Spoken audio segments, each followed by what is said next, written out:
The passenger list had her name on it.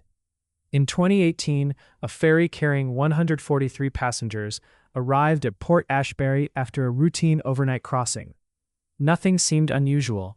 Passengers disembarked, crew members completed their reports, and the voyage was officially closed. Then a clerk reviewing the passenger manifest noticed a name that shouldn't have been there. A name connected to a missing persons case, a woman who had vanished 3 years earlier, a woman police had never found. Yet, according to the passenger list, she had boarded the ferry the previous night.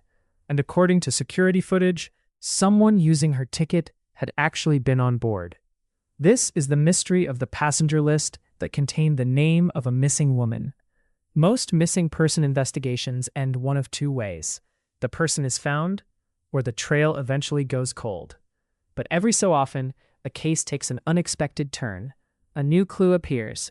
A witness comes forward. A piece of evidence emerges from nowhere. In this case, that clue arrived 3 years after a woman vanished without a trace.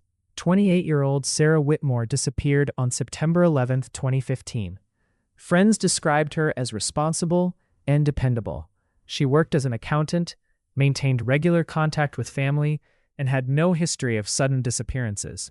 On the evening she vanished, Sarah left her office shortly after 6 p.m. Security cameras captured her walking toward a nearby train station. That was the last confirmed sighting. She never arrived home. Her phone stopped transmitting later that evening. No bank activity occurred afterward. No confirmed sightings were reported.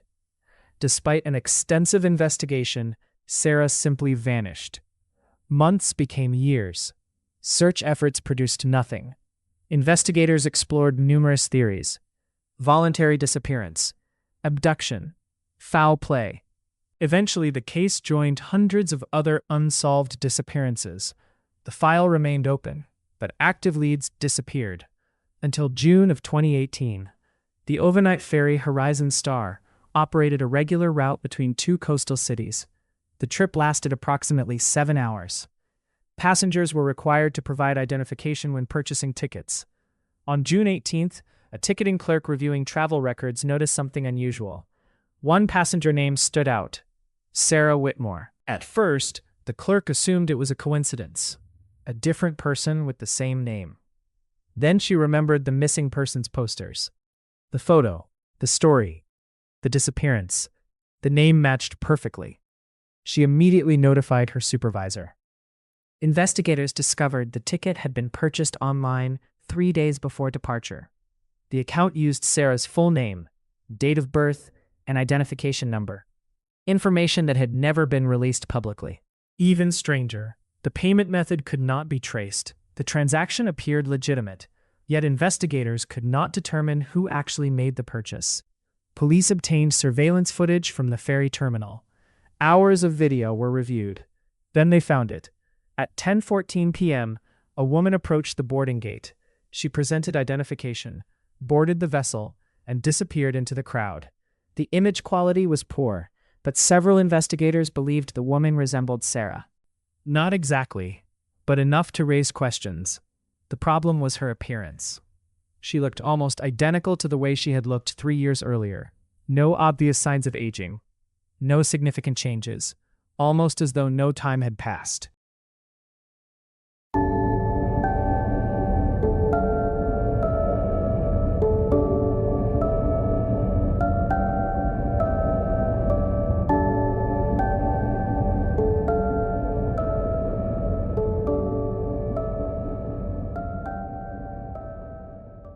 Passenger records showed the ticket holder had reserved a private cabin.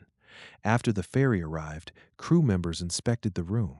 Inside, they found almost nothing. The bed had not been used. No luggage was present. No personal belongings. No evidence anyone had spent the night there. Only one item remained: a handwritten note folded beneath a lamp. The note contained a single sentence: "I thought I had more time." No signature, no fingerprints, nothing else. As news of the discovery spread, one passenger came forward, a retired teacher who had traveled aboard the same ferry. She reported speaking briefly with a woman matching Sarah's description.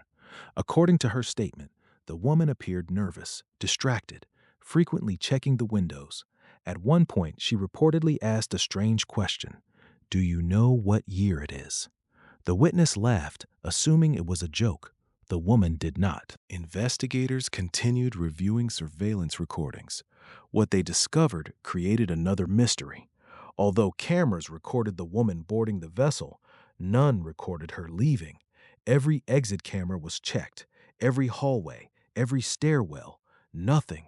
Just like Sarah's disappearance years earlier, the trail suddenly stopped. One moment she appeared to be on the ferry. The next moment she was gone.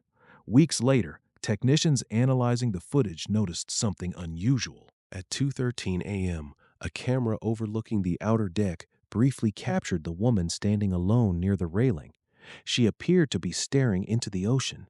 Then she turned toward the camera. For less than a second, her face became visible.